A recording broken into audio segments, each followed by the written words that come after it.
And we're back. This time with more mechs, more technology, more conflict. But BattleTech. I mean, yes to two of those things. Uh, mo- I, I know a little bit about the setting. I actually, thanks to the Text Talks BattleTech, I've actually gotten because I am one of those people that got snubbed, and I kind of saw the writing on the wall a couple of years ago, where like I actually enjoy Warhammer as a setting, but like they did some things. I'm like, what? Why did you do that? And I started just kind of on a lark. I saw these lore videos, and I'm like, I'll give this a try. I've heard about BattleTech. I'm not super huge into things, but I really enjoyed it.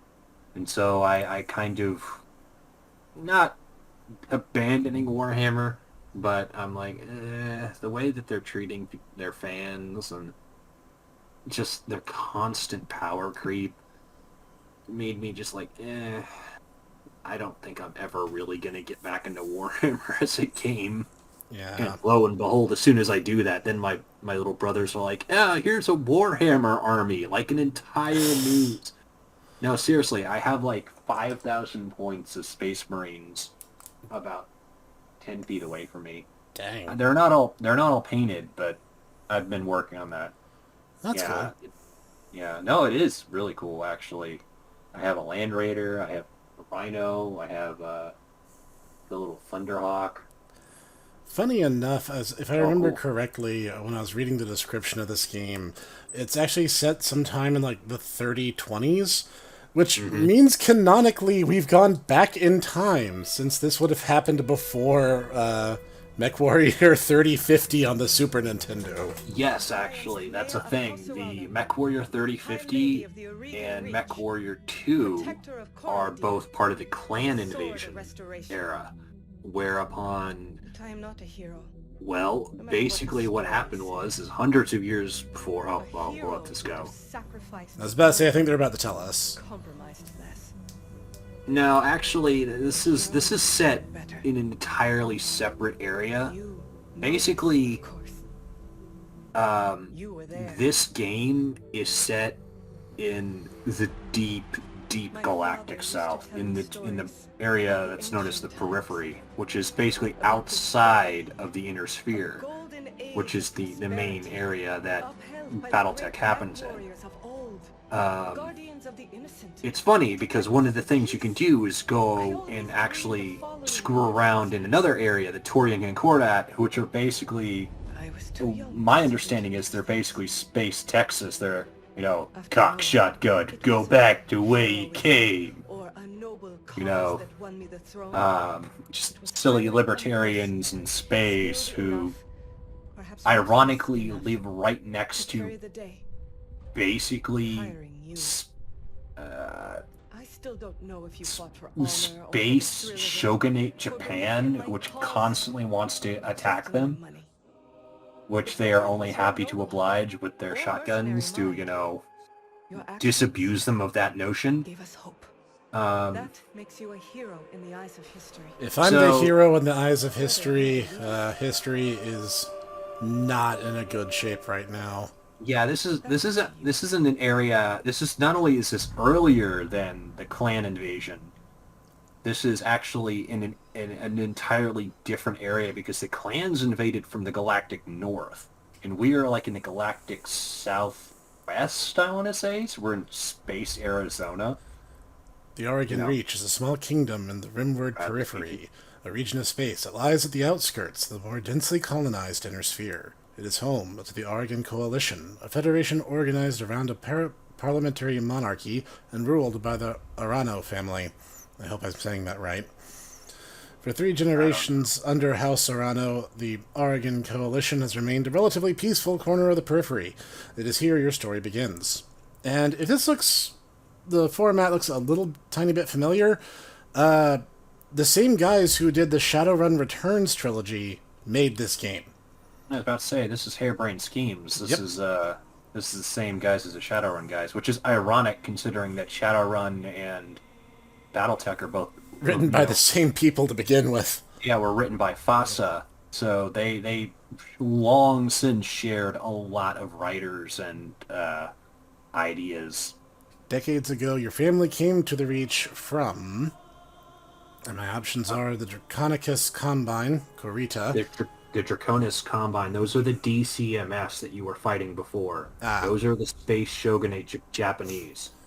The Free Worlds League Merrick, or House Merrick, they are Space Austro-Hungarians, and they are also kind of sort of akin to the United States because they have this constitutional parliamentary system.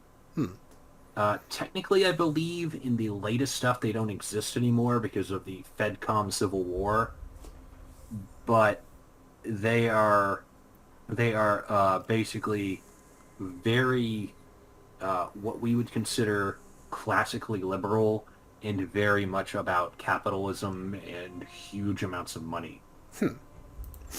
The Federated Sons, the Davion, they are the quote unquote good guys, the closest thing to good guys in this setting. all right. The Lyran Commonwealth, they are Space Germany. They are House Steiner. Um, the Capellan Confederation, they are Space China. They constantly are trying to attack other people, and they are all about honor. No one really likes them. Okay. All right. The Majesty of Canopus is like in pretty much every single space science fiction, space fantasy thing now, there's like that one group that's like, oh, we are enlightened, but they're also like incredibly hedonistic. Yes. That is Canopus. Canopus is a pleasure planet, Ah. and they have like genetically engineered sex slaves, and like they have a booming drug industry. It is a just the place where you go to have a good time. All right. So tell me about the Tarian The Concordat. Concordat, Yeah. they are well, I just kind of mentioned them. They're another power in the periphery. They are well known for the fact that they never bought into Star League, which was um, basically what happened is TLDR version of this setting. There was just Earth. Then we got FTL capabilities. We were able to go faster in light. Right. So there was this huge amount of exploration, and then there was a huge just boom whereupon there's a massive buildup of colonies. But then the colonies decided to start building up infrastructure of their own and actually built their own nations. These are where the great houses come from. All right. This is where Karita, Merrick, Davion, Steiner, Lao, those are the great houses. Okay. There's another one that was the Terran hegemony. I don't see them. Well, see, here's the thing. I'll get to that. Basically, the Terran hegemony actually were the ones who built the battle mech because a series of treaties, they basically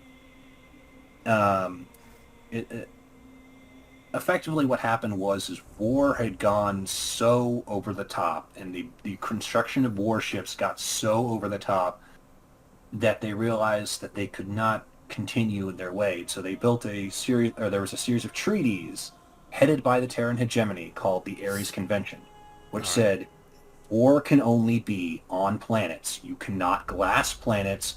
You can only fight people who are combatants. You can't kill civilians. You can understand that these were soundly ignored after a point, Okay. but this is where the battle mech comes in, because it was not about domination and destruction of a planet. It was about holding territory. Ah, You okay. understand? So the Terran hegemony was really, really, really strong initially because they were the first ones to build battle mechs, and on top of that, they were the first ones to really, strongly enforce the Ares conventions. They actually roped the others into basically the Space UN, which was called Star League. If you hear about Star League, that's what that is. It's this giant coalition of all of these great houses that were working together. The Tory and Concordat, however, were out on the periphery. They were outside of all this, and they saw this and they go, no, we don't want that. We are Space Texas. We like our liberty. We like being on our own. You guys can shove off and go back to where you come from. However, during a period in the 27th century, they were actually forcibly annexed for their own protection. I'm using air quotes here, very big air quotes, in these bloody conflict known as the Reunification War. Once again, air quotes. So they don't like the inner sphere. However, they are actually still considered extremely powerful as periphery states go, and it could probably even fight toe-to-toe with the Great House, which they actually do on a couple of occasions. They whoop the crap out of the Capellans. Looks like I can also come from the periphery as well. Yeah, you can. The rimward periphery. And the deep periphery. Yeah, that's basically the space boonies. You are like out. It's way out in nowhere. Yeah. Here's the thing. Depending on where you come from, there actually are other great powers that live in the deep periphery. The Hanseatic League apparently is one. But after a certain point, there just aren't really people. Unless you go to the Galactic North, which is where because after about the 2800s, there is a huge collapse of the Star League because the basically the First Lord was killed, was taken over by a periphery state, the Rimworld Republic. All right. The Star League military killed him, but their General Kerensky, you probably will hear about him because he's a very important figure, realized, first off, that he was very loyal to Star League as a organization and was tired of war at this point. He had been fighting for almost 20 years. And so he's like, I don't want to fight, and the Great Houses are about to fight because they're about to tear apart the Terran hegemony and annex the area. I don't want this to happen, and I don't want to see this happen. We are going to leave, go to our own place, establish our own place, and maybe someday we will come back. And so 80% of the Star League militia, or the Star League military, the SLDF, got up and left. And they went 1,000 light years away. And after a bunch of really silly things happened, they started basically radically changing their culture to one of totemistic tribalism, animism, ancestor worship, and extolling warrior virtues above all others.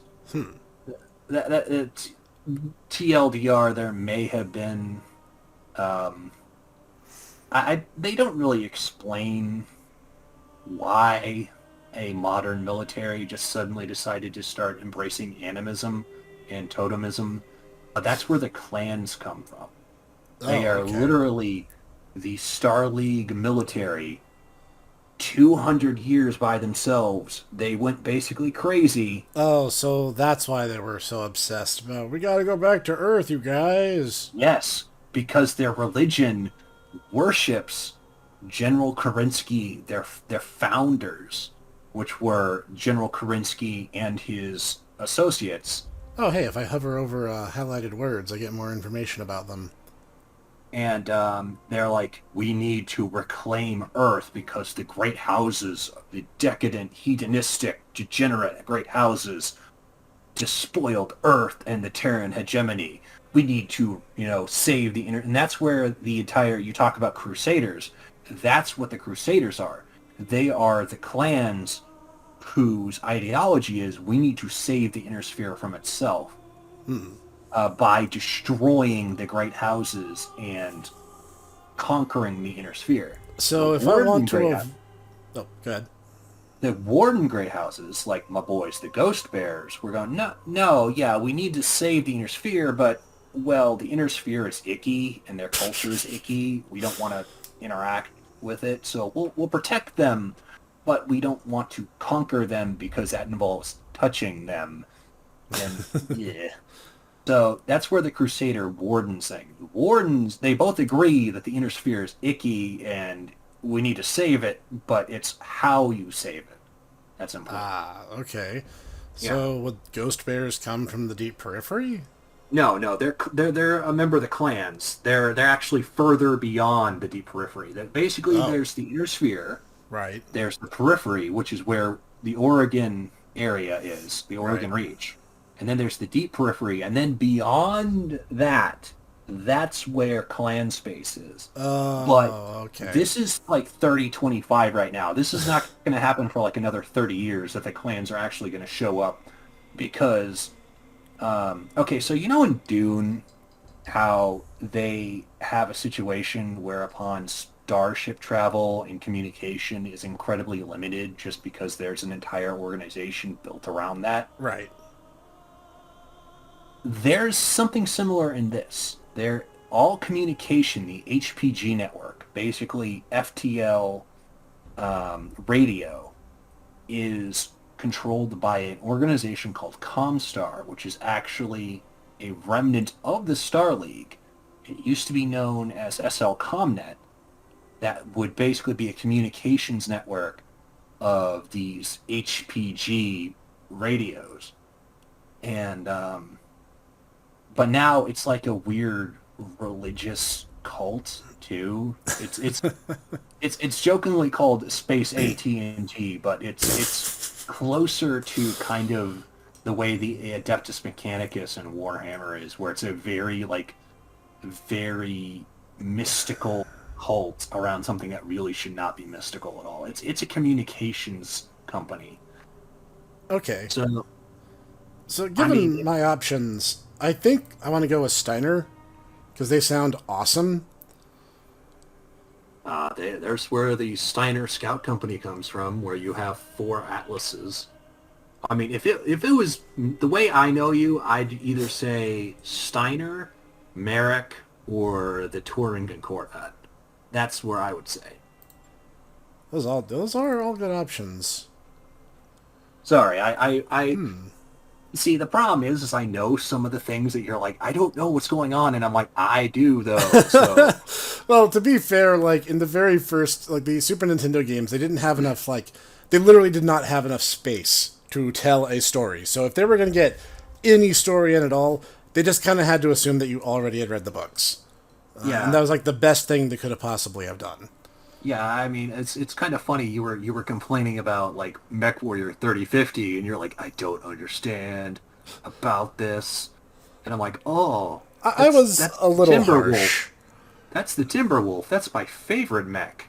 That's cool. It's really cool. It's like the fact that the fact that the Timberwolf is an Omni-Mech and allows you to change weapons and everything is like, that's a thing that it can actually do because it's an Omni-Mech.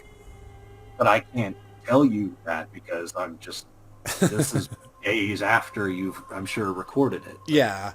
And again, part of that, I wanted the dry run to be authentic, so I didn't want... Because I had never really touched you. I've seen, like, friends play them, but I definitely didn't know anything about the story. So going into it, the first Super Nintendo game is actually really, really good. I'll probably revisit that sometime for, like, a Snek Plays, maybe, just because it's weirdly fun, even if it's kind of jank.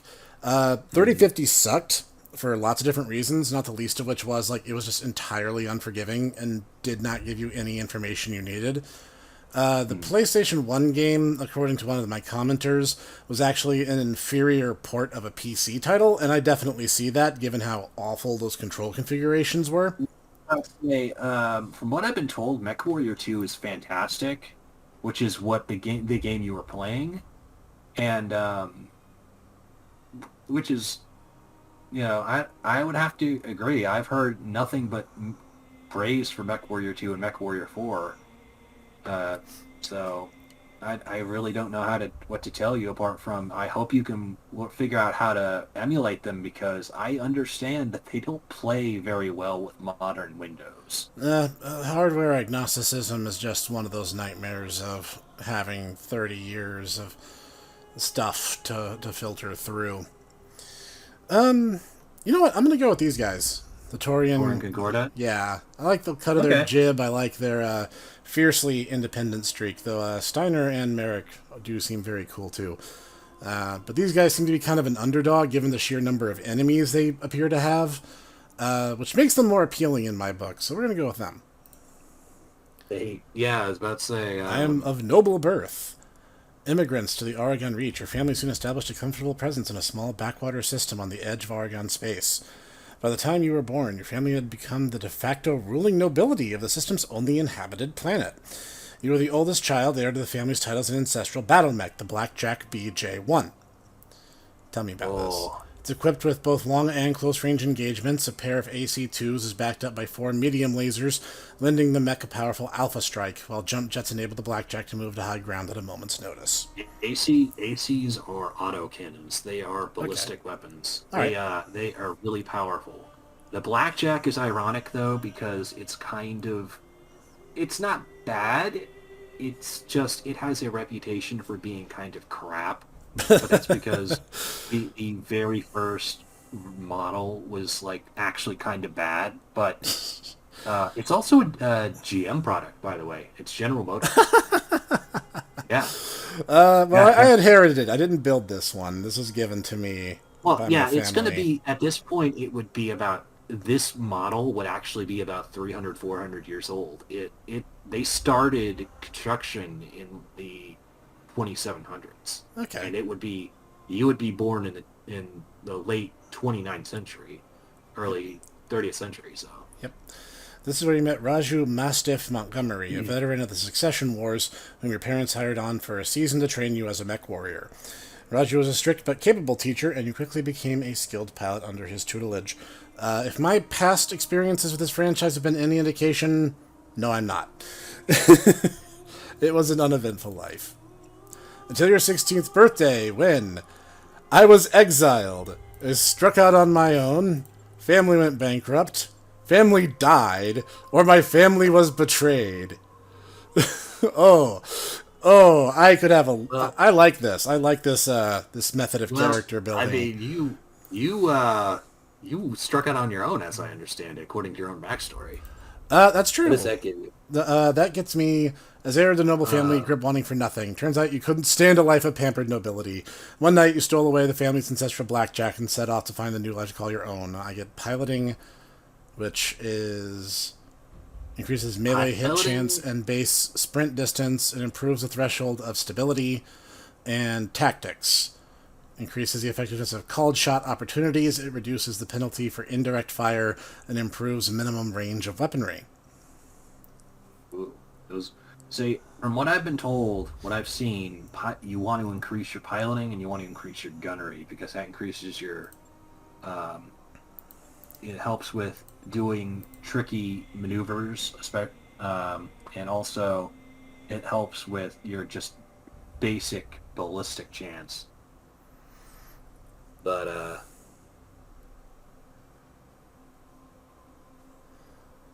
All right, we're going to use Struck Out on our own to keep it thematically consistent with Snek's deep lore seen in the annual specials where Snek gets to talk about himself a little bit more.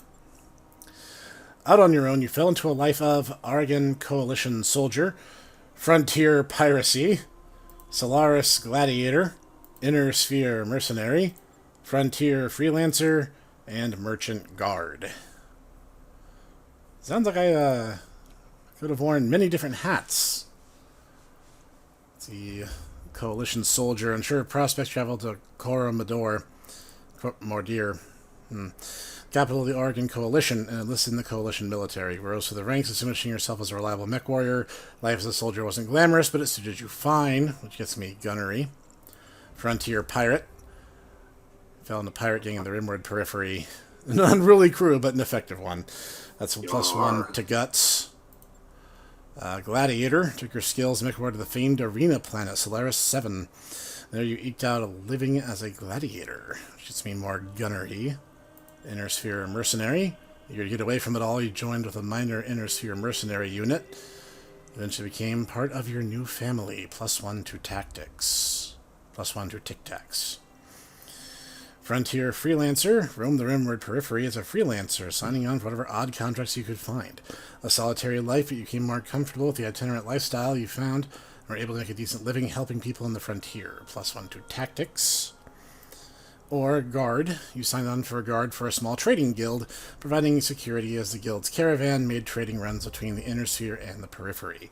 It's largely uneventful, but you were able to put your mech-warrior skills to good use in the occasional scuffle with pirates and uncooperative local governments. Just a +1 to piloting. If it was up to me, I would either go soldier or the Solaris Gladiator, just because plus gunnery is good. And You know what, I'll be a soldier. I would go for the most legit lifestyle I could, because being an outlaw sucks, and when you know that all your neighbors are always armed to the teeth like they are in Sneckburg, it's just not worth it. see, I probably would have gone and been a Solaris Gladiator just because, well, I mean, The glory and just the fame. the glory and the fame, and also Solaris 7 is a hell of a town, let me tell you. You actually can go there in Mech Warrior 4. Huh. It's pretty good. Years later, you crossed paths with Raju Mastiff Montgomery once again. In an ill-fated mission, you were caught behind enemy lines and separated from your lance. Raju happened to be on patrol nearby and he launched a daring rescue. Upon finding out it was you he had rescued, he brought you to House Arano Royal Guard. So it is that you find yourself reunited with your old mentor, preparing your ancestral blackjack for guard duty on the coronation day of Lady Kamiya Arano. Brave, idealistic, and determined, the Lady Kamiya Arano is the daughter of the late High Lord Tamati Arano II, due to inherit the throne of the Oregon Coalition. All right. You actually get to make your guy. Yeah, this is... Oh, and by the way, it starts you out as a girl.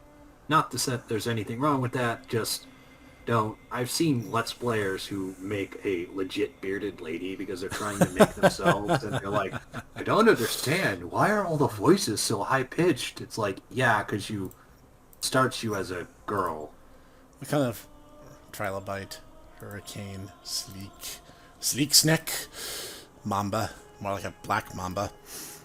Basilisk. Ooh, that's good. I like that. All right, we're going to go with Mike Calls Anthony Basilisk. First name, Hipster.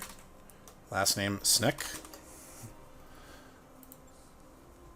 I am a dude.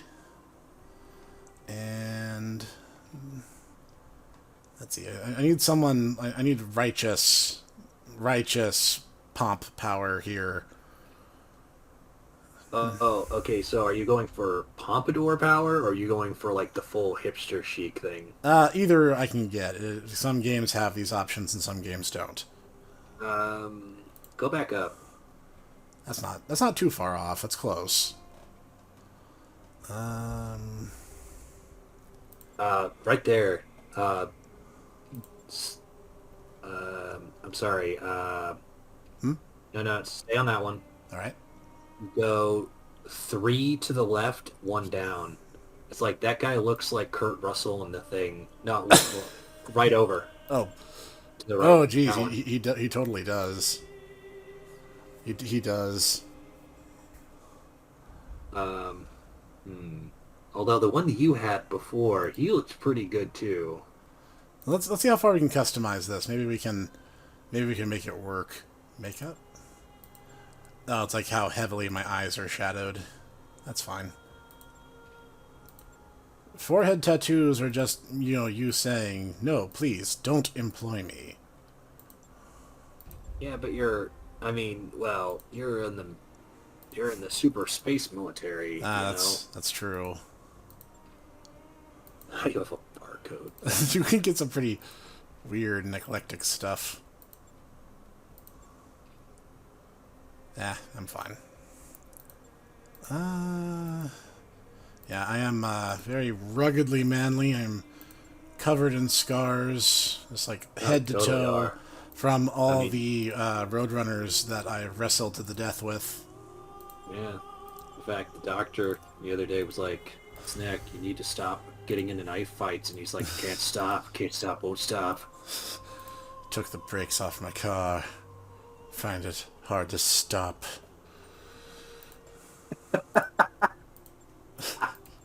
And props if you get who I'm referencing there.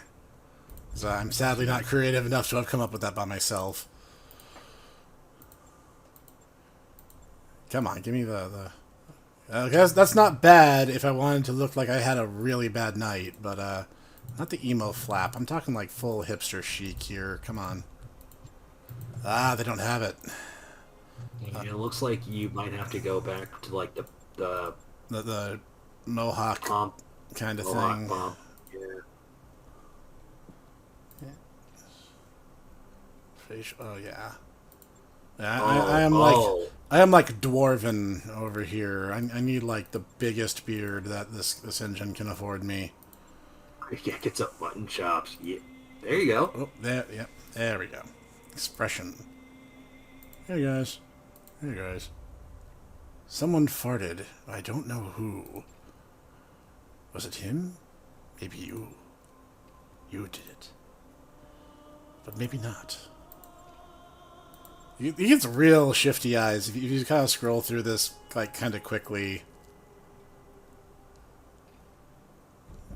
Like complexion. I'm glad you're having fun already.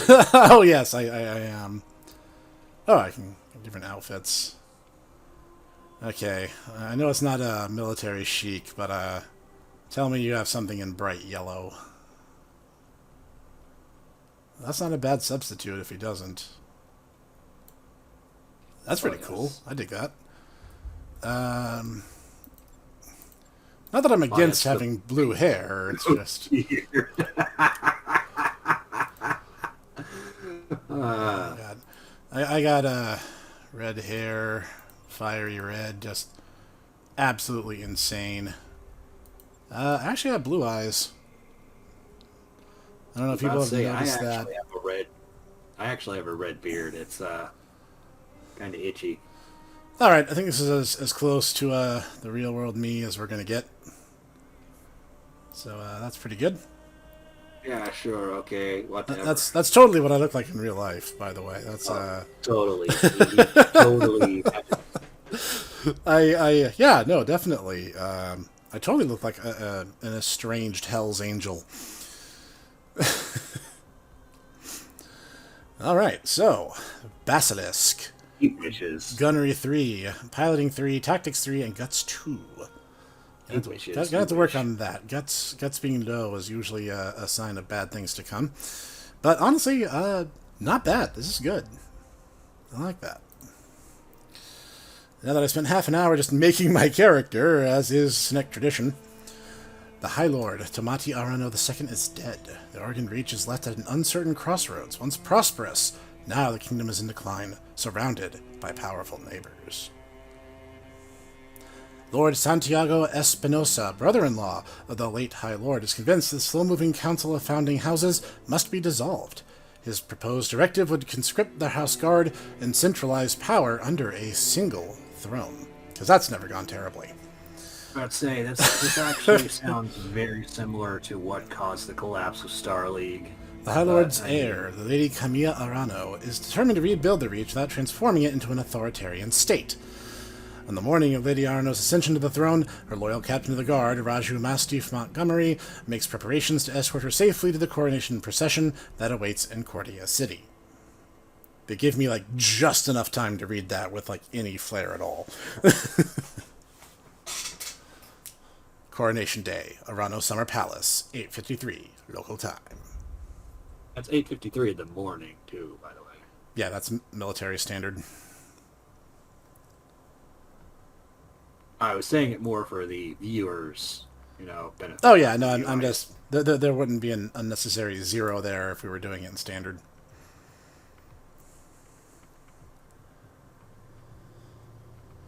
All right. Prepping for combat. If it's anything like Shadowrun Returns, I should be at least modestly comfortable in this gameplay style. It's actually pretty similar to that. It's pretty similar to that, except that the starting mercenaries veer on the. You know that thing you mentioned before, where they're like, "Hey guys, we're in a modern movie. Time to be aggressively quirky and quippy." It's like that's the way that the starting mercenaries are, especially Behemoth and Glitch. Okay. Um, There's me. oh, Cute. did you change your Blackjack's paint scheme? Nope, that's the default. I didn't get the chance to customize it. Huh. Okay, Basilisk. It's already yellow. That's Yep. kind of funny. The Espinosa refit yards rush. The repairs on your Blackjack. Looks like it's all in one piece, but you should run some diagnostics just to be sure. Standard field test, you know the drill. More importantly, though, I want to tell you something more about the job I brought you here to do. Now, do me a favor and get that battle mech moving. Let's see if there are any kinks in the actuators. Ah, yes. This feels familiar. I'll come right out and say it, kid. I wasn't completely honest with you the other day. Really? There's gonna be more to this job than escort duty. That sounds interesting.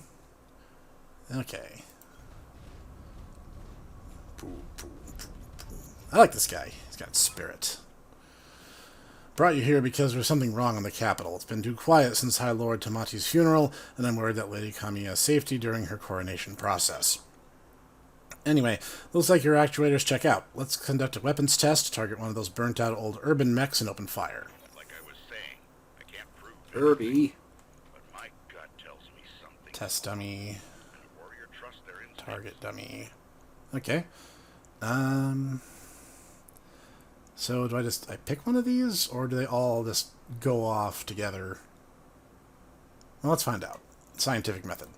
Click. Believe you target one.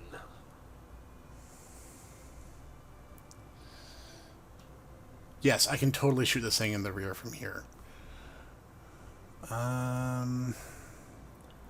S is You 1 could try. 51, 16, 1 You might have to shoot through the front first. I was about to say, it looks like everything's kind of measured out in terms of proportions. So it's like a 1 in 16 chance of hitting the head, a 1 in 50 of hitting the center of mass, and like 1 in 35 for most of the periphery. Alright, we're just going to shoot center of mass just to kind of see how this... Click. Select the target, press tab, press fire when ready? Or is that like odds of me hitting if I just fire? Well, let's find out. Do it! Oh, it really does just fire everything that it possibly can. Okay. Good shots. Your guns are in working order, at least. I see you. I've been training Lady Arano since she was 14 years old. She can be naive at times and proud, but I have no doubt that she'll be a just and effective ruler. It's on us to see her safely to Cordia City. I'll rest easier when she's in the capital with her cousin Victoria by her side. Lady Victoria, well, she's been training under me for a single reason, but she's already shaped herself into one of the strongest mech warriors I've ever seen. Reminds me a lot of you, truth be told. Anyway, we should run a check on your targeting computer. You see that drone over there? The one moving through the tree line? Put some hurt on it for me. And then when it turns, take it out with a rear angle shot. After it's down, we'll keep moving. Kamiya's like a daughter to me. And her late father, High Lord Tamati, was a good friend. Okay, so... Oh, right click. Huh. Oh, wait, that's health. That's not a percentage shot. That thing had 1 HP because it was already in ruins. So this is like 22 out of 22, pretty much all around, 1 and 1 in the rear. That's why he wants to shoot it in the rear, because it has like no armor back there. Alright. I wish to fire on it. What am I doing wrong? Oh, I can use the right click to free move the camera. That's helpful. And... oh, right. I select who's attacking. That's the problem. So we're going to just bombard it head on and see how this goes. Ah, forest counts as cover. That's good to know. Indeed it is. Alright, now he's making a beeline for it. This is my chance. Important thing to know. Whenever you can, move your guy. Because here's the thing. After you move, it increases your evasion. Which basically gives you... it basically gives you additional armor. So move when you can. That actually is a huge thing. Okay. And that's what makes light mechs. You noticed before with Mech Warrior 3050, the reason why the smaller, faster light mechs that you were fighting were giving you such a hard time is because they're so fast. Yeah. And that's the reason why. Because they have high evasion in this. So, for instance, like your Timberwolf actually is a heavy, or your Warhawk that you like are actually both. I believe the Warhawk is an assault mech. It's a 100, so it's going to have a lot of armor. It's all about tanking hits rather than about just ignoring them. Right, rather than just dodging around. Yeah, exactly. There are certain mechs that can actually do both, like the Marauder, which is another heavy mech, which I believe is in the DLC. Do both, but you'll notice that mechs usually do one or the other, but if you can avoid getting hit at all, that's so much the better, right? Yeah, exactly. All right. Nice shot. Now, I don't know how familiar you are with our Oregon politics. The Reach was badly shaken by High Lord Tamati's death. It needs a smooth transition of power, and Kamiya belongs on the Cormorant throne. I will get these names eventually. Go ahead and fire up your jump jets. Yeah, man, Oregon politics. I mean, just Portland, man. Portland. I want to see you descend this cliff face. Aim for that patch of ground over there near the edge of the lake. Ah, yes, the Blackjack actually does have jump jets. That's not a thing that every single mech has, but... So... Wee... Yeah, I was afraid of that. Jump jets build a lot of heat, and that was more than your engine could handle. Get on into Thanks, boss. We need to get you cooled off. Well, that's... Yeah, I figured that would happen.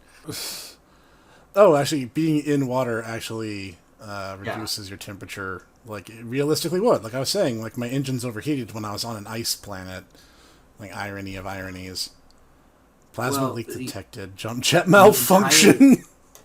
The entire thing with that, and that's a thing that they I believe they do a check against your piloting skill. Whenever you use jump jets, and that's the reason why you want to have high piloting. Alright. Yeah. But yeah, no, the terrain actually, you can use it to your advantage. Like, water will help you siphon off heat, which, especially if you're using, like high energy weapons, like your beloved PPCs, will generate a lot of heat, and you can actually cook your pilot. Right. You don't want that to happen, so you need to... That would be bad. Yeah, you usually want to either use the terrain to your advantage, or you want to siphon off heat, which you can either do as an action, I believe, or you can use doing melee attacks will actually siphon off heat as well. All right. For the love of all the gods, this is what I get for insisting on a rush job. Not that I had much of a choice. The Espinosa refit yards are backlogged that you wouldn't believe. It looked like they were trying to process every single Royal Guard mech in the time for the coronation. There isn't any time to get your jets replaced, so we're just going to have to make do without. Go ahead and take that mech down with a melee attack. I want to be sure nothing is going to break down in your Blackjack before we take it out to Cormorant Road. Alright, we're going to punch this dude in his stupid, punchable face. So we're just going to... Melee attack using piloting skill, ignores evasive. Hit removes guarded, deals damage, and stability damage.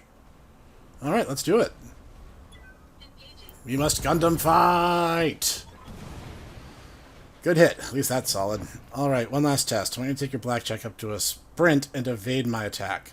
Push that engine, kid. If something goes wrong today, I want to know that your mech can maneuver. Alright. So, Third option of movement is sprinting. Is that you, Master? Yeah, that's him.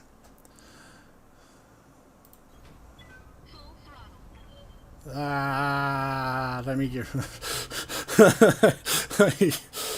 I look very silly. I love it. I like this mech. He is cute. Oh, the blackjack? Yeah. Oh. Congratulations, Basilisk. Your blackjack's as combat ready as it can be, given the circumstances. For what it's worth, I hope that my suspicions turned out to be unfounded, and we end the day having a good laugh about what a paranoid old man I've become. But if not, then I know that you'll be ready.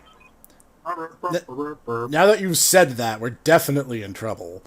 About to say, remember how we were joking yesterday about, or the other day about, oh, sometimes Foreshadowing can be relatively it's obvious. kind of obvious, yeah. Yeah. It's time to move out. Lady Arno's waiting for us at the mech bay.